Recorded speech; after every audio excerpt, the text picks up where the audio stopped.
बिहार की शिक्षा व्यवस्था का हाल कुछ ऐसा है कि अभी एक बिल्डिंग के अंदर चार चार स्कूल चल रहे हैं।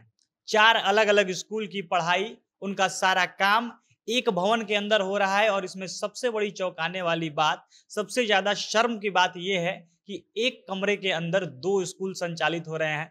जी, आपने बिल्कुल ठीक सुना। बिहार में एक कमरे के अंदर, एक रूम के अंदर दो अलग अलग स्कूलों को चलाया जा रहा है।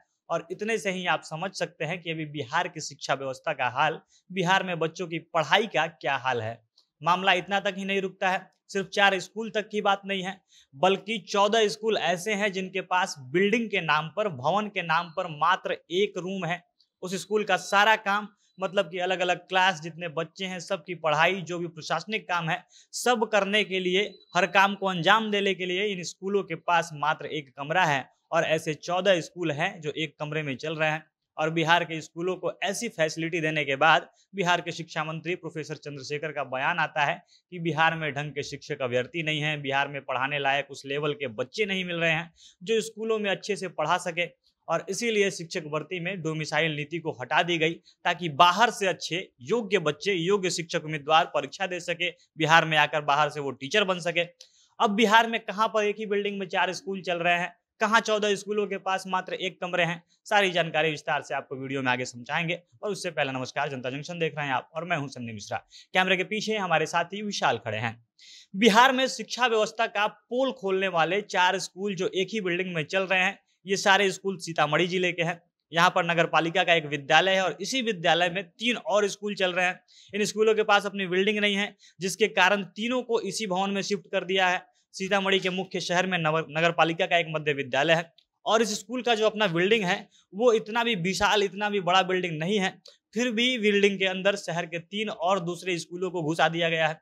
इस एक बिल्डिंग में नगर पालिका स्कूल तो चल ही रहा था, जिसका जो अपना बिल्डिंग है। इसके बाद इसमें तीन और स्कूल, जिसमें प्राइमरी स्कूल नेहरू अनाथालय, प्राइमरी स्कूल वार्ड नंबर 9 और प्राइमरी स्कूल नया लाइन, इन तीनों को शिफ्ट कर दिया गया है। और ऐसे करके एक बिल्डिंग में चार स्कूल हो गए हैं। खास बात यह है कि प्राइमरी स्कूल नेहरू अनाथालय में 82 बच्चे हैं। फिर उसके बाद प्राइमरी स्कूल वार्ड नंबर 9 में 70 बच्चे हैं। और ये दोनों स्कूल मात्र एक कमरे में चलते हैं, मतलब कि एक कमरे के अंदर दो स्कूलों के 152 बच्चे पढ़ते हैं। और इसके बाद तीसरा स्कूल है प्राइमरी स्कूल नया लाइन, इसमें 153 बच्चों का रजिस्ट्रेशन है। और तीनों स्कूलों के प्रिंसिपल अलग अलग जो है वो बता रही है लोग कि इन स्कूल के कमरे में जब बच्चे अधिक हो जाते हैं, उसके बाद सारे बच्चों को नगर पालिका स्कूल में पढ़ने के लिए भेज दिया जाता है। और इन तीनों स्कूल के बच्चों को पढ़ाने के लिए मात्र एक टीचर है, मात्र एक शिक्षक एक कमरे के अंदर इन तीनों स्कूल के बच्चों को पढ़ाता है।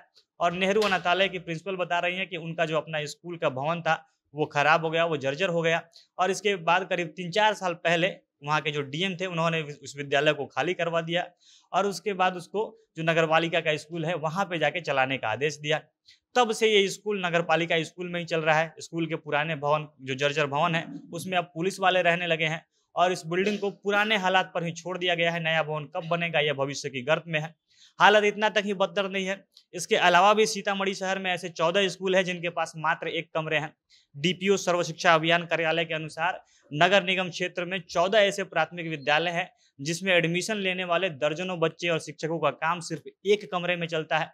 इन विद्यालयों में नामांकन भी ठीक ठाक संख्या में है और इतने बच्चे होने के बाद भी सारे काम के लिए मात्र एक कमरा है। और वहीं पर 4 विद्यालय ऐसे भी है जहां सिर्फ एक ही शिक्षक और एक शिक्षिका उपलब्ध है, मतलब कि मात्र एक टीचर के सहारे पूरा का पूरा स्कूल चल रहा है। और इससे भी ज्यादा शर्मनाक बात यह है कि इन विद्यालयों के पास ना अपना जमीन है, ना इनके पास अपना बिल्डिंग है। और भूमि और भवन के अभाव में ये स्कूल अपने मूल भवन, मूल जगह से अलग नजदीक के किसी दूसरे विद्यालय में लंबे समय से जैसे तैसे चल रहे हैं।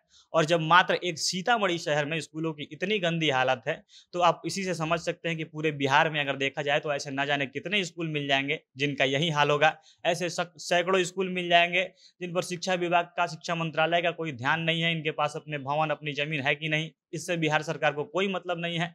बस इनको जब मन करेगा तो ये बच्चों की प्रतिभा पर सवाल उठा देंगे, जब मन करेगा तो अभ्यर्थियों पर लाठीचार्ज करवा देंगे, लेकिन स्कूल के ऊपर इनका कोई ध्यान नहीं रहेगा। बाकी आप लोग इस पर क्या कुछ कहना चाहेंगे, अपनी राय आप कमेंट बॉक्स में लिख सकते हैं। जनता जंक्शन देख रहे थे आप, बहुत बहुत धन्यवाद।